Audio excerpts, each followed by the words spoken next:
Hello, gentle listeners, and welcome to Go, my favorite sports team, your favorite source of sports news on the internet today. I am Markiplier, joined by the illustrious, the beautiful, the handsome, the chiseled jaw, that is Tyler, the muscle shide.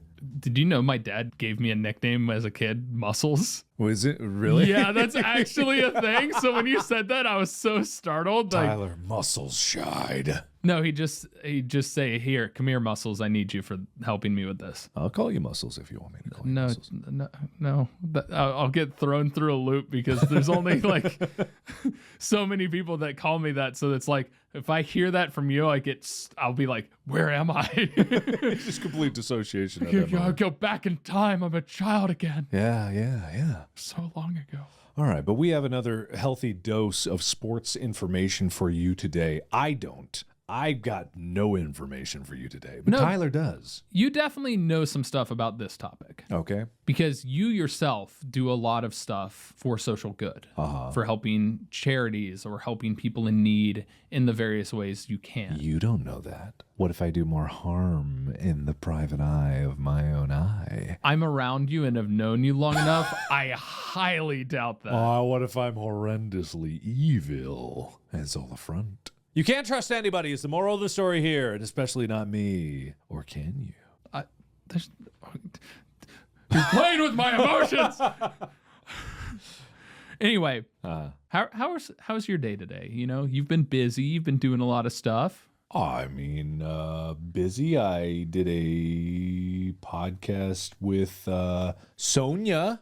Oh, yeah? I did a podcast with, it was like Conan O'Brien has this, well, it's like Team Coco branded. I mean, were they asking you about space? Yeah. Okay. Mm-hmm. It Cool. was not my podcast. No, I know it's not your podcast. You've distractible in this one. You're far too busy to do it. Yeah. But that's really cool. So Sonia's a friend of mine, and I haven't talked to her in a bit, so I should probably catch up. But yeah. Called Good Game, Nice Try. I remember seeing her tweets about that. Mm-hmm. Neat. Not gonna ask what I did today. No. Oh.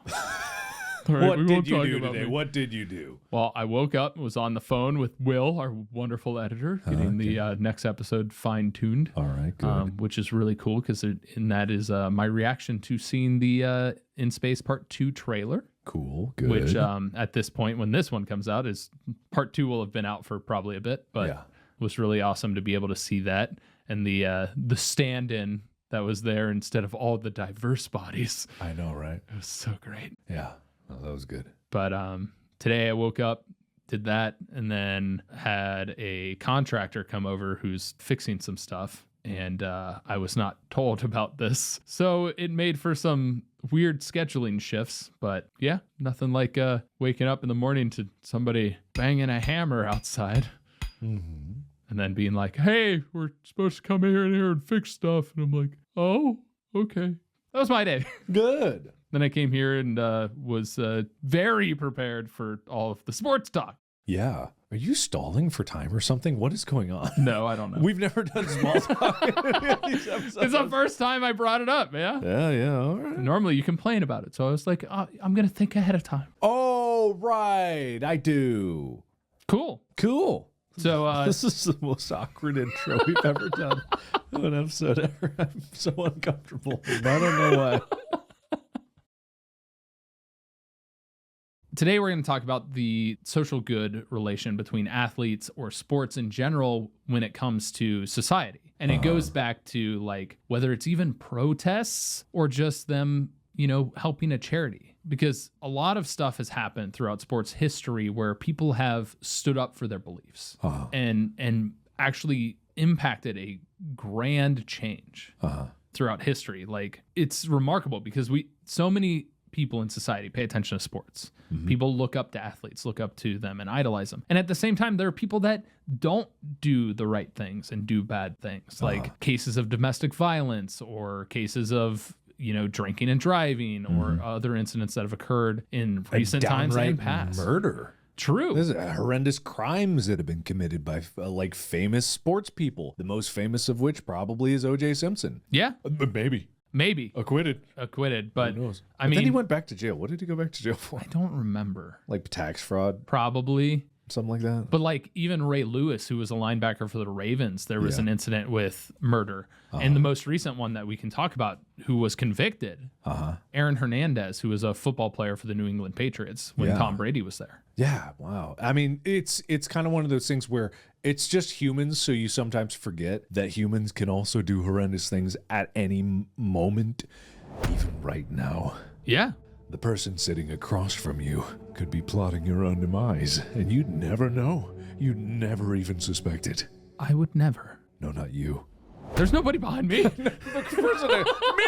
I'm gonna kill you! Oh! I thought you were accusing me. No, but it really it goes through like the entire spectrum. Is like people can be evil or good. You know, there really is no evil and good or nebulous definitions, right? Right. In a lot of ways, I don't necessarily see things in black and white as good or evil. I see things as a vast preference of whether they're focused on self in a negative way, self-absorbed and only care about themselves to the point where they will do anything to protect themselves or anything to up themselves.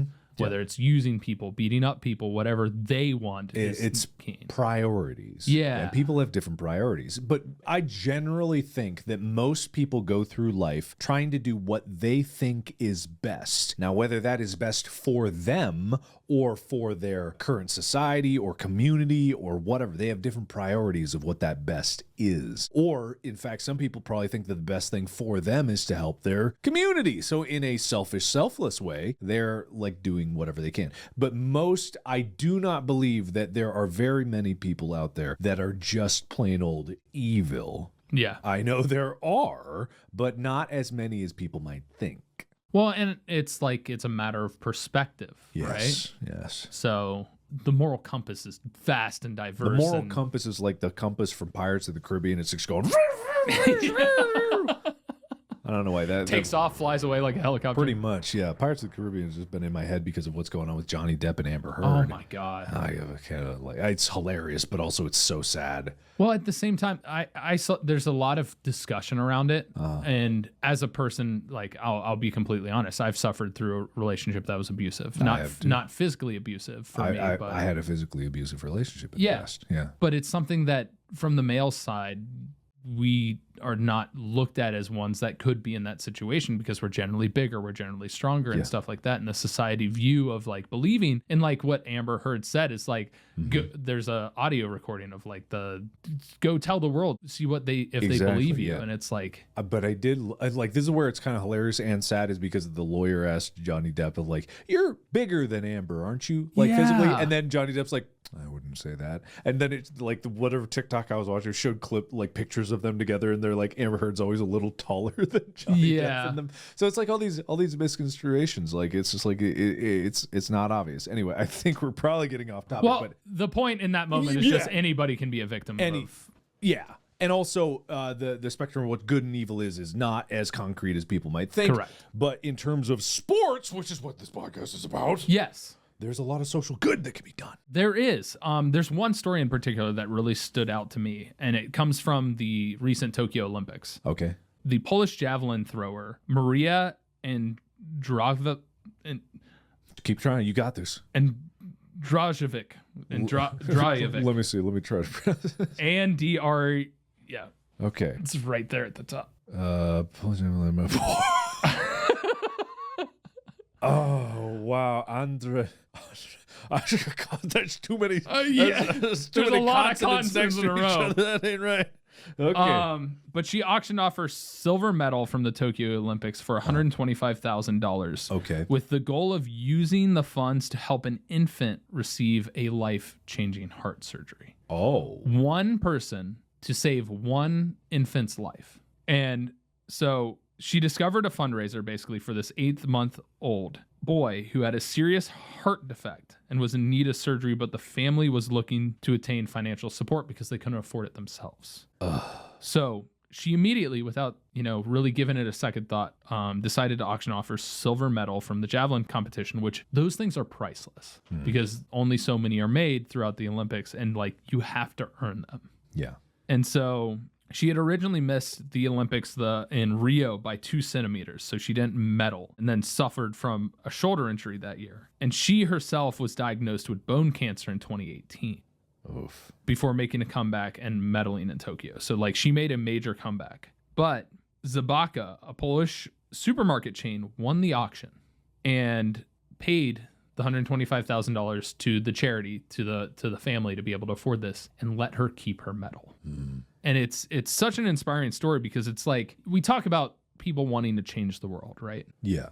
And in that one instance, the perspective of what athletes are in a big way is, you know, they're looked up as like above society in some aspects. People put them on pedestals, and obviously they go on podiums when they win. But the fact is, the priceless medal was being sacrificed just for this infant she didn't know, just saw the fundraiser and saw it as something she could do personally. And then it inspired the social good of the supermarket chain to purchase it and then still allow her to keep the medal. Yeah, it is. I don't want to detract anything from it, because the decisions there are really heartwarming and it is really cherishing. My thought from the get-go is, why the fuck do they need to pay so much money to save a kid's life? Yep. That's the only thing that really jumps out to me. And I get that someone has to pay for it, but it's just like, the situation should never be, oh, I hope my kid survives and we are not in bankruptcy. But yes, it's very inspiring, Tyler. It's it's so good. And it's good because like it fixes a problem that is clearly a systemic problem that I'm guessing this fundraiser came from America. I don't believe so. Oh. I don't have the details of that, but if it was from America, I think the price would be a lot higher than that. Yeah, probably. That's my guess. Just because my kidney transplant costs a lot more than that, Mark. It costs a lot more than that. But anyway, it's just like, even if it wasn't America, it's just like, man, I'm so glad that someone did take action. That is great. And I never want to take away from that. But it's just like, to me, it's just like, oh man, when it comes down to saving a life, like, why is there a cost attached to it? That's the fundamental thing. Like, you look at this athlete, this one person doing this, and we see Elon Musk spending however many $1 billion, $44 billion to buy Twitter. Yeah, and when he could use that and solve so much more for society as a whole. Did you see that like Biden's proposal for fighting climate change was like $500 million difference between the cost to buy Twitter? The entire budget to fight climate change was just about equivalent. That's insane. It's sad. It's absolutely depressing. It's so sad. Like, the only reason anyway, getting back into athletes. Yeah, sports, yes. But that is great. And I'm so glad that they were able to get their silver medal back. I've seen that before, stories of people, like this one person had, I think their bar foreclosed or something like that. And the community rallied, and at the auction, like they all bought the bar and then immediately gave it back to this guy. It's like, those are things that are just common sense. And yes, it's good that the community can just be like, no, fuck that and fuck the rules. We're going to do something to make this right. People can see what is right and what is wrong the majority of the time. It's just about people that are willing to take action for that. Well, and on a personal story, when I went into chronic kidney failure, I was playing college football. And Aaron Fannin, an offensive lineman on my football team, offered to get tested to give me a kidney. And like, I knew this guy for maybe a year and was just like, he's a good guy. Yeah. And I hung out with him, talked with him, joked with him on occasion, because, you know, we're in the same area, we're on the bus at the same time, all that kind of stuff. And he was an underclassman. He was a freshman when I was going through this, which was my sophomore year. Yeah. And so it was after the sophomore season going into the junior season. And it completely took me aback. And it's one of those things that even like within teams, you know, people are going to be out there to pick you up. It's like when you see them help their teammate off the ground. Yeah. And plenty of players that help the opposition too. I am one of those people. I think people are jerks if they're not considerate of the other, but I also understand the mindset. But no, I can understand the mindset to a degree. Like, there's a whole thing about they use a little bit more energy because they have to get up. Oh my God. Oh no. But I always help with the other team unless they're a dick to me. Then I'm like, if you're being a dick to me, I don't want to give you that. Yeah. But at the same time, you want to be the better person. Yeah. But like, there's so many stories of athletes doing this. Like LeBron James in particular, who does a bunch of stuff for charity. Like he created an entire school, paid for students to have computers and all of that out here in LA for them to be able to get a proper education. Yeah. Not have to worry about, the cost of everything. Because the other thing we look at nowadays is like, you remember writing papers when we were younger. Yes, of course. How much we had to handwrite them. Uh-huh. And then we were computers. Mm-hmm. Not all of our classmates had computers at home. Right. And that's something that I never thought of. Oh, God, wait. No, yeah, you're right. They all had to go to the library or something like that, which then their parents had to drive them. I didn't even, wow. Because I grew up with nonstop computers. I had computers since like the earliest I could remember because my dad always had computers. Yeah, I had, Windows 93 was the original one? Yeah, we started 3.1 is what it's called. Okay. Well, technically, obviously 3.1, there was other versions of Windows, but I remember 3.1, the earliest version of Windows that I used. Mm-hmm. Very different from Windows 95 or 98, but yeah, old stuff, but it still worked. It had a word processor, I think, you know, stuff like that. So I've never thought until this moment that there were people in high school when we had to write papers that did not have a computer. And there are still to this day people that go to school that do not have a computer at home. Which is crazy to think about. Because everything is like required nowadays. Like school, especially during the pandemic, like the computer was the key thing for them to be able to learn. Computer, internet too, that's not free. Yeah. You know, all these things, all the electricity to power it. Computers are not exactly energy efficient. They like to suck power out of the walls. Yeah. So yeah, that's crazy. So like just that in of itself, just being able to give people that education. He's also done the same thing for Akron, and done some tremendous things on that front. But like Ronda Rousey, who's a famous UFC fighter. She was undefeated until the time she got defeated. She was undefeated until she was defeated.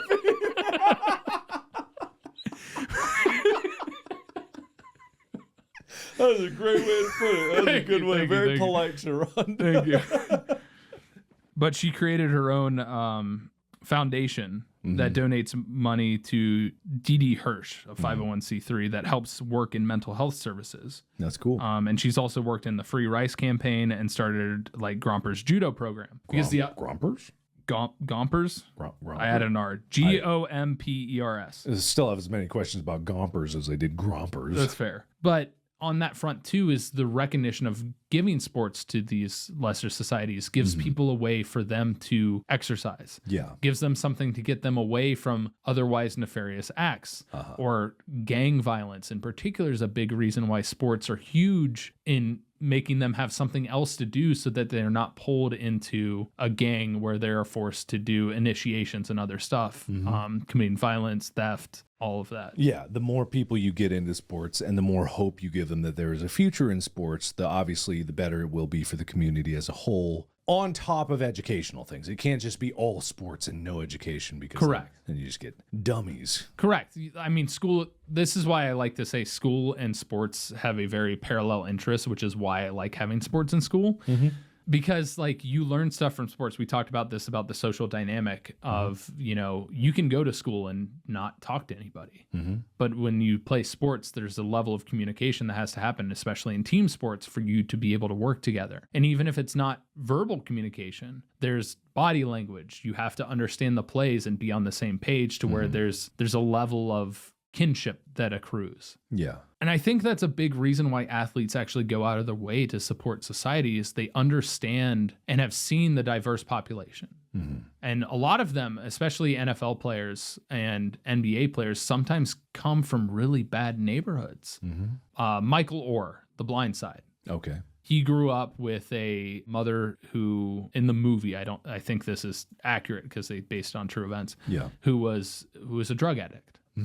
And there was violence and all kinds of other stuff that happened in that home to where another family took him in and basically adopted him and helped him to be able to get the education and to be able to then go on to college and then make it in the NFL.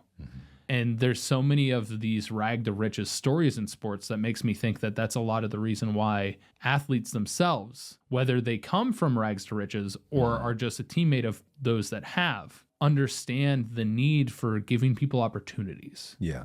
I love that movie. It's a really good movie. I don't remember a lot of it. The only one scene that really stands out for me is the scene where he's just moving in. Yeah. And he's standing outside the room and he's like, I've never had one of these before. And Sandra Bullock goes, what, your own room? And he goes, a bed. And I was just like, oh, it's just a goof.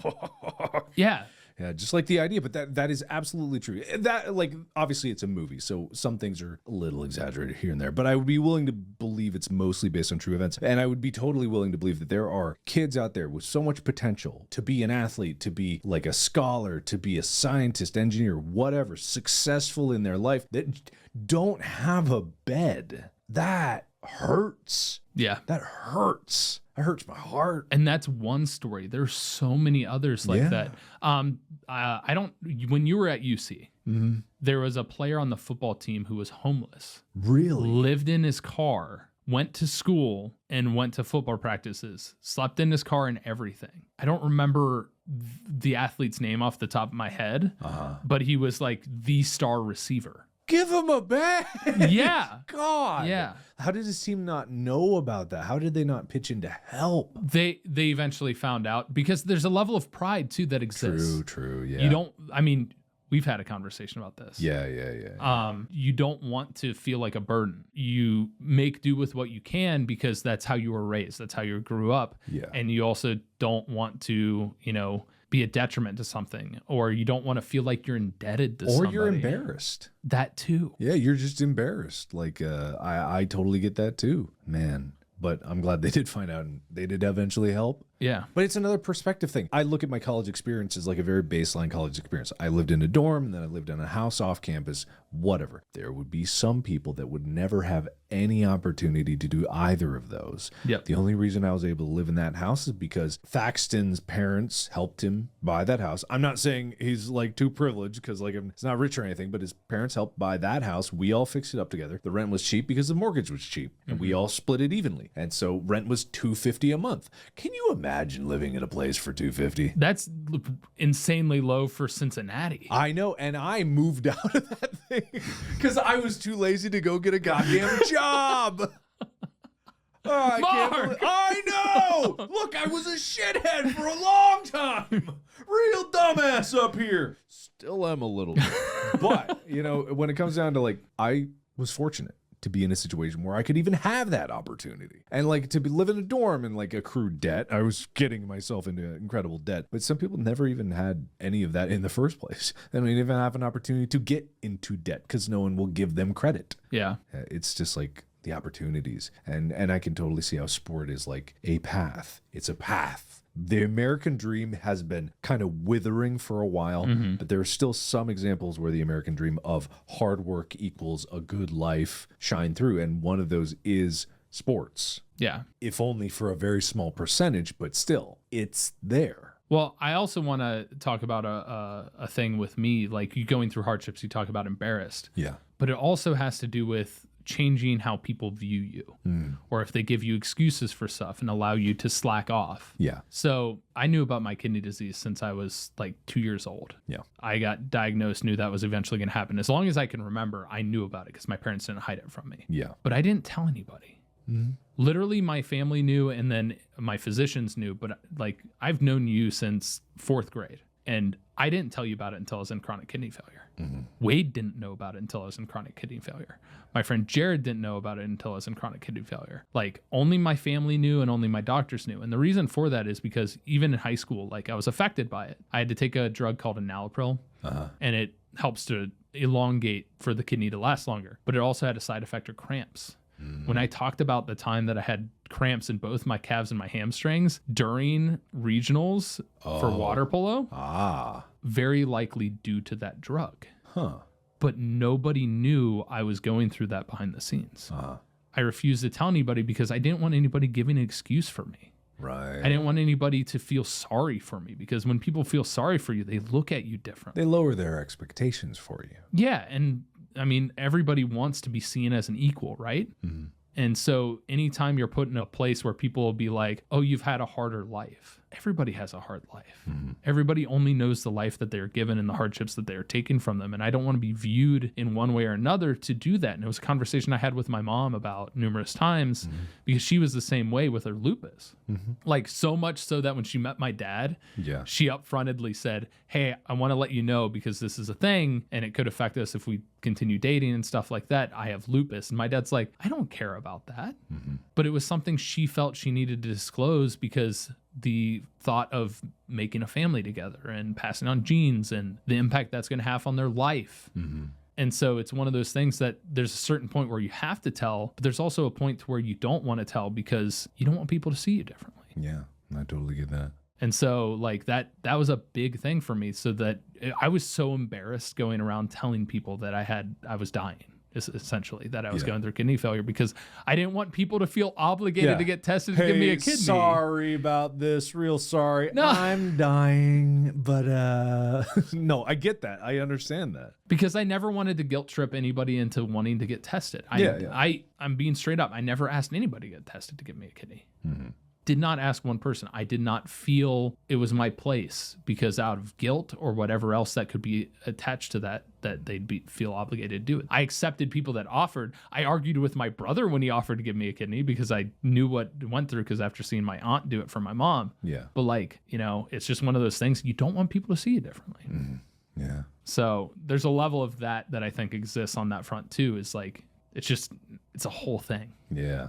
But hopefully there's more people out there in the sports world that will be willing to do social good for their communities and maybe help out their fellow teammate that is living out of their car. Yes. Because I wouldn't think less of that person. I would not. I would be so impressed that someone who is the star receiver was able to do all that and still live out of their car. There's certain things like that. And then similar to that story with you, I am impressed that you went through all that. Like I get the fear and I understand, but it's also kind of like the opposite. Like, holy shit, you did that? That's fucking crazy. You lived with that your whole life. That kind of news to me. Like you knew since you were 2. Like that's impressive. And I think that there's a certain level where the fear of like people lowering their expectations sometimes actually means like people actually kind of raise their thought of you in their mind. To a degree, but at the same time, it's like, oh, that's amazing that you're able to do that. And in spite of this, kind of feels somewhat like a dig to a point because I don't know how to describe it because I had this talk with Steven Spahn about it because like he gets that stuff all the time because of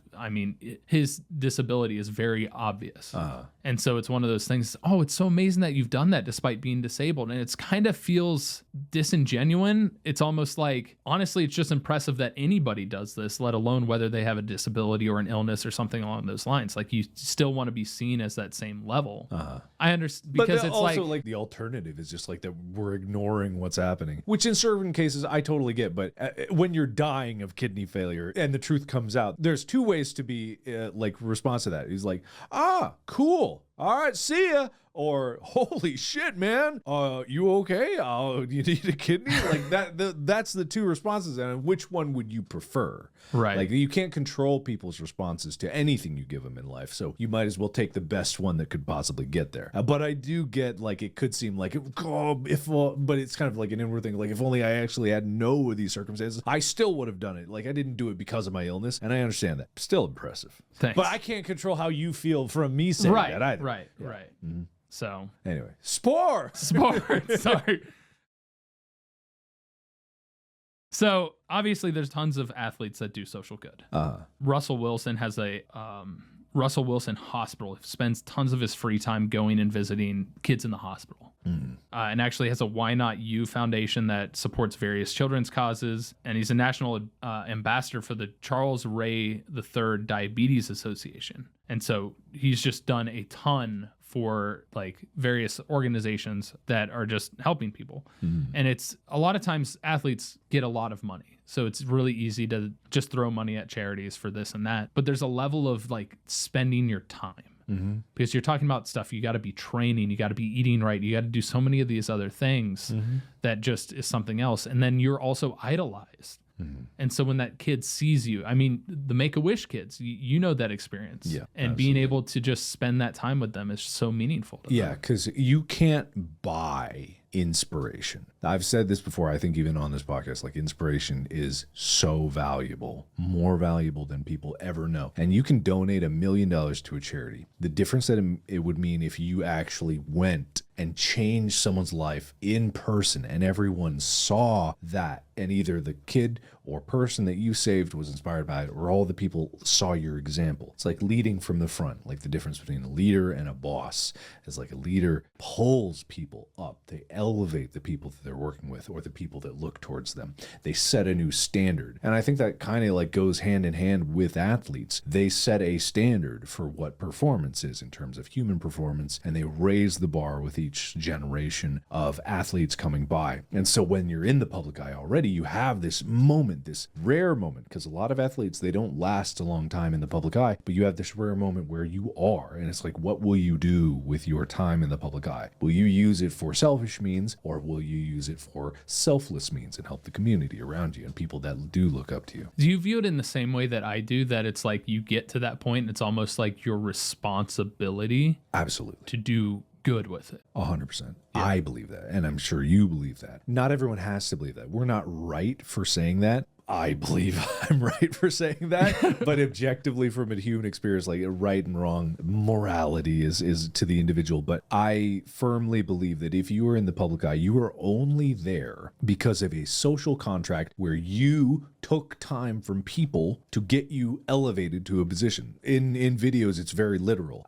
Them to watch a video of mine takes their time to do. Millions of people, their time is donated to me. I owe that social value of I provide entertainment to them and I have that contract, but then I am in a position where I must set an example as who I am, because it's not even that I want to do good or bad. No matter what, being in the public eye, you are looked to and you are emulated and you are observed. Everything you do is watched. So you might as well try to set a good example, because people are looking at you anyway, and it will have an impact whether you like it or not. Yeah. So what do you view as the standpoint of, and this is not a standpoint I believe in, and I don't think it holds any weight in my opinion, but there are people out there that view like athletes don't owe the public anything because they have just worked their butt off, strived. They didn't ask for the public eye. They didn't go out and search for it, but they worked their butt off to be the best at their field, and then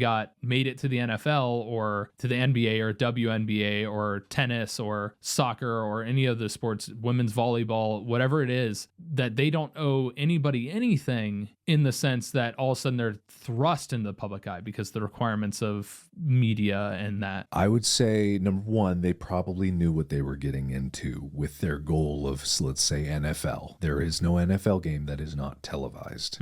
There is no NFL game that is not played in a stadium with thousands of people. They probably knew what they were getting into. And number two is like whether or not they feel like they don't owe anyone anything, or at least the public anything, they have no idea how many people had to touch their lives for them to get where they were. No one works in a vacuum. Yes, you may be in the gym alone, even listening to this podcast with not a human around, but there had to be someone that was a part of your life to get you to that point. And whether or not you know it or don't know it, we are not alone in our society. We are in a community whether we like it or not, and our actions always impact those around us. And especially when you know what you're getting into in the NFL, you know you're going to be in the public eye. To be ignorant of that idea that you are looked upon and therefore just raise your nose at everyone who's looking at you and be like, fuck you, I did this all by myself for me, is ignorant of the situation that you are in, and it's willfully ignorant. Well, I've never heard it from an athlete itself. I've seen people that watch the NFL and stuff like that it's just like,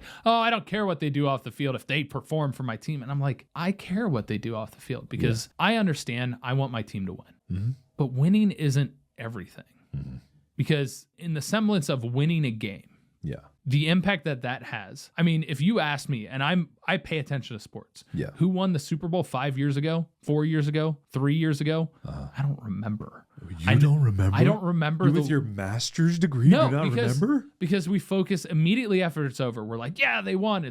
And that's it. I can tell you the last time, because the Bengals were in it versus the Rams. But the year before that, Tampa Bay beat the Chiefs. But like, I have to try. It's like, it's short term. It's not super long term, even from athletes in that perspective. So to me, the impact of a win or winning a championship is tremendous for the people that are part of those teams and part of that organization and that community. Sure. But people that aren't a part of that is so different. But what is impactful is what those players are doing off the field, because it doesn't just impact their local community. It impacts people that watch them. Yes. The inspiration. There's a reason why I have great respect for Russell Wilson. There's great respect that I have for LeBron James and what he does social good. There's great respect that I have for Serena Williams, not only being probably the greatest athlete of our lifetime, in my opinion, is Serena Williams, but I would love to break down that opinion later in another episode. But the amount of good that she does. Did you watch King Richard? No, I didn't.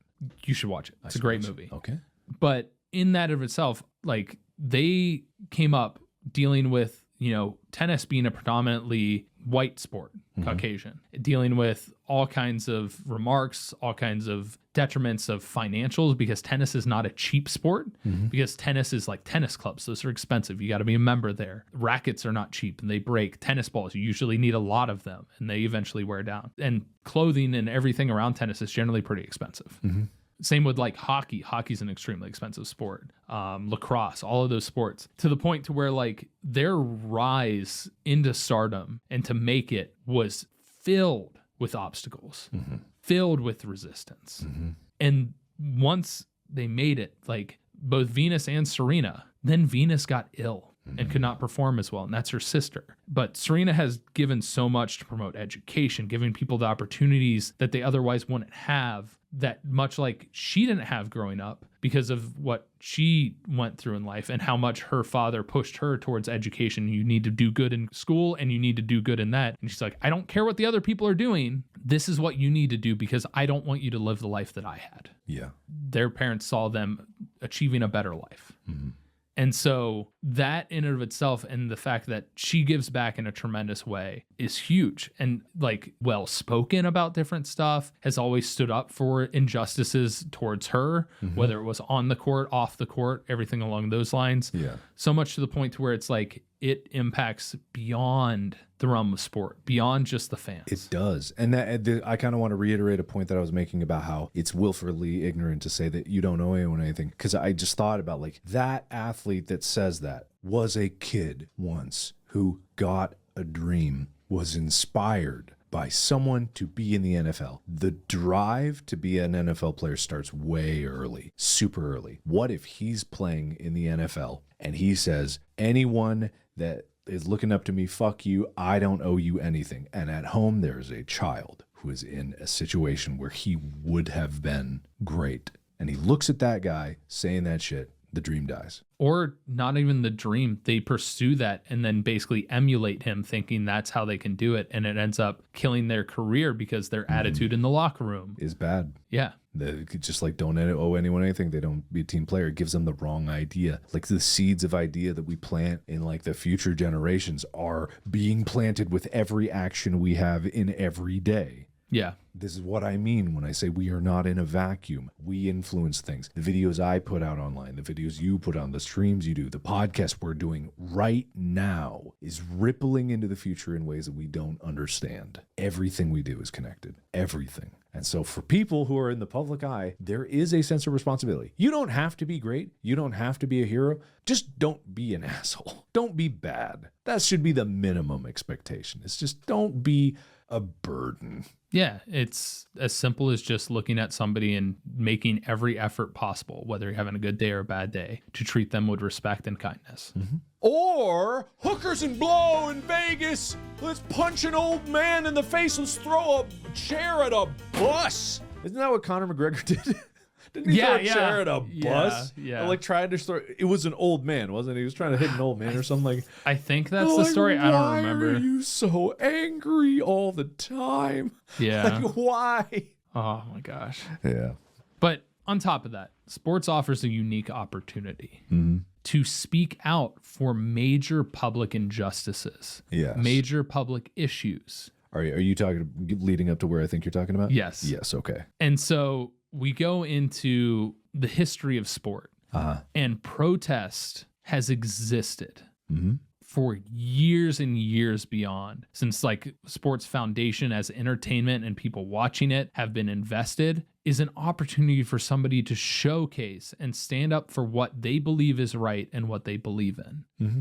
Colin Kaepernick is a recent example of that, with kneeling with the probably injustice. the most famous, I'd say, because even I know, I don't watch sports. I know all about it. In today's day and age, 100%. Yeah. 100%. Mm-hmm. And I fully believe, I mean, the dude took his team to a Super Bowl one year, that he deserves to still be in the NFL. Yeah. No, he apparently, I don't know his stats, but apparently he was good. His last like couple of years, he was not. Mm-hmm. But the fact is, we look at some of the quarterbacks that are still in the league. Yeah, let's be frank. He was not kicked out because he was not good. Correct. Yeah.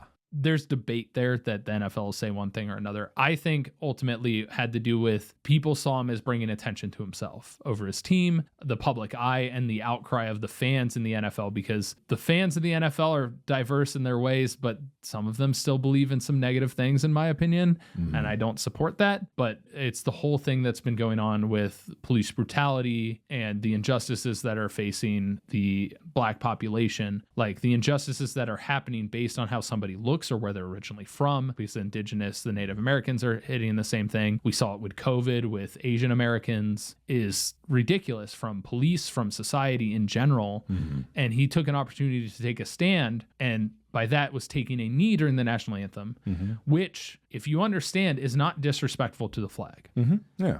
Because that is literally what is done in the military when they hand like the flag over to a widow. He actually talked to somebody of the military. I don't remember the guy's name. Yeah, I remember that story. Who originally what he was going to do was sit. He was going to sit, and it was like, that's disrespectful, a knee. And to me, like, yeah, taking a knee is not a disrespectful thing. All it does is like, it's a symbol. Well, even on top of that, just if you are forcing people to have to stand for a flag or a song based around the nation, isn't that just toxic nationalism? Pretty much. There's a fine line between national pride and nationalism. Yeah. And yeah.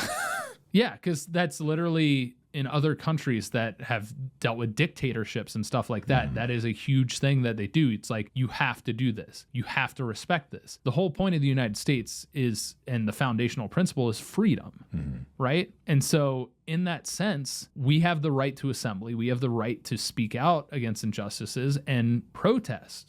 You're 100% right. And it's crazy to think that how powerful a symbol must be, like taking a knee, can be if it caused so many people to become so angry. Well, the problem I have with it is they forget the history of sport. When they tell people to shut up and just play your sport, or shut up and just do your job, or whatever, that's ridiculous, because they're a member of society. They're a person just like you. You can speak about it. They can speak about it. It's just, you're just upset they have a greater platform. But it goes back 1961. Bill Russell and the Celtics boycott the game in Kentucky because of racial problems and racial issues. Yeah. You go back and even further, the AFL moves all-star games after players protest because of issues with regards to civil rights. You go into Muhammad Ali refusing the draft because he doesn't believe in the war and believes in his religion, which is a pacifist religion at the time, and it still exists, but in pacifism, so he didn't feel it was right for him to join the draft. But Tommy Smith and John Carlos in Mexico City, when they took the podium, they did the Black Power salute. They put their fists in the air for civil rights, speaking out for human rights. And all three athletes were also wearing human rights badges. But even the Australian silver medalist, Peter Norman, was there. And inside information, they had a conversation with him, and it was one of those things that they wanted to make sure it was okay with him, and he's like, absolutely. And that's a big part. You go back to the Olympics when it was in Germany, the different protests that occurred during that, to the point to where, like, the United States, why can't I think of his name? You've done great so far. A whole bunch of names just came spilling out of your mouth. I know. I don't think we can forgive this one. He's a famous sprinter. He went to Ohio State. Owens something? Yeah, Jesse Owens. Oh, yeah. Why did I even know that? Because there's a movie about him with that, and at the same time, it's a very popular name to talk about. But Jesse Owens winning that, but there are also two Jewish athletes that were competing in the Olympics that also stood up. And basically, those were huge impacts, because if you think about what was going on in Germany at that time, for the Jewish people to be able to see those athletes participating in those games in their home country, it gave strength. Yeah. And that's the biggest thing is like, without those things happening, how much do people not necessarily see this and not necessarily rethink how they see the world and how they see people and the problems that are there? When you have a platform like we talked about, it's almost your responsibility to showcase the problems that are there and to speak out about working towards fixing them. Yeah, and I think that's one of the things that I've starting to learn about sports is like the idea that you have a responsibility to those around you, especially team sports, right? You are there for your team. The team is relying on you just as much as you are relying on them. That extends farther beyond to your community. A lot of people have forgotten this kind of community-based responsibility. You are responsible for your neighbor, for your neighbor's well-being, to take care of each other, to uplift the entire community as a whole. And it's easy to do this in this day and age where we're so self-sufficient. You know, we get all our food can be delivered right to our door as long as we can pay for it. You know, so long as you can pay for it, you can get it. But when it comes down to being in the public eye with sports, is you have this opportunity to uplift a certain group of people that is looking to you with wonder in their eyes. You may not feel like you owe them anything, but it's less about owing them. It is true. Responsibility is kind of the word for it. As a human who exists in this world and breathes the earth's air, it's kind of there, and it's easy to forget. It really is. But when it's done right, people remember it forever. And like you always say, inspiration is the most valuable thing you can give to other people. Yes. And so... Because you can't give them time. That would be the most valuable thing. Right. Yeah. But I mean, you can give them your time. Oh, sure. Yeah, sure. Like what Russell Wilson does with the kids in the hospital. Yeah. Or you can suck time out of people. Like you can that grow younger. Justin Timberlake movie. Do a nice handshake. It's just like I kind of lost the plot when Justin Timberlake and Olivia Wilde was his mom. And yeah. I was like, man, well, your mom's hot. That's got to be weird. What? There's something wrong with it if somebody has a hot mom? Yeah, I guess so. Sorry, getting a little too Freudian. Anyway. Pretty soon we're going to be talking about penis envy and all of that stuff. Why? You think you do a handshake, you can trade penis size? If you turn it left. I got a hot date tonight. Can I borrow a few inches?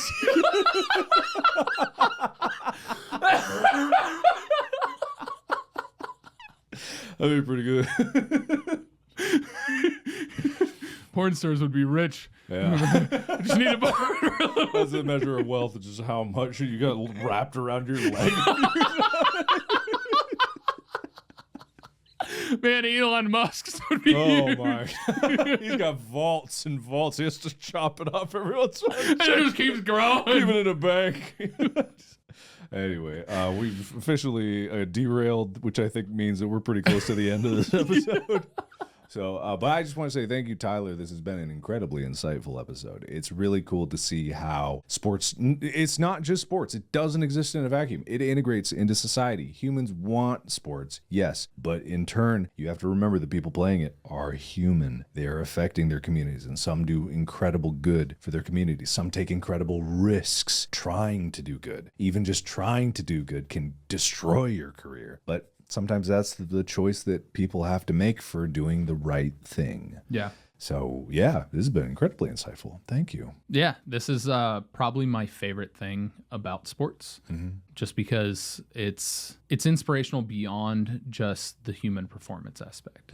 It's inspirational about just being community. Human. Yeah, just human in general. Well, and the fact that it's like caring about each other. Yeah, which people don't do as much as they should. I know it's hard, because we got a lot of problems to worry about, but especially when you're in a position like me, I'm doing very well for myself. I have to spill that over. Trickle down. Oh, God, no. Oh, God, no. Ah! Anyway. Thank you, everybody, so much for listening. If you haven't subscribed to our YouTube channel, please go check that out. And subscribe wherever you're listening to this to get new episodes whenever they come out. We've got a lot of cool surprises coming for you in the very near future. Absolutely. And make sure and check out all the stuff Mark is doing. And if you want to find me, I'm apocalypto_12 everywhere. Or you can just search Tyler Scheid, except for on Twitch, because Twitch is dumb and won't let me put my name and my username. So dumb, so dumb. Hopefully in the future, these problems get solved. Yeah. But for now, we live in the year 2022. Indeed. Okay, bye.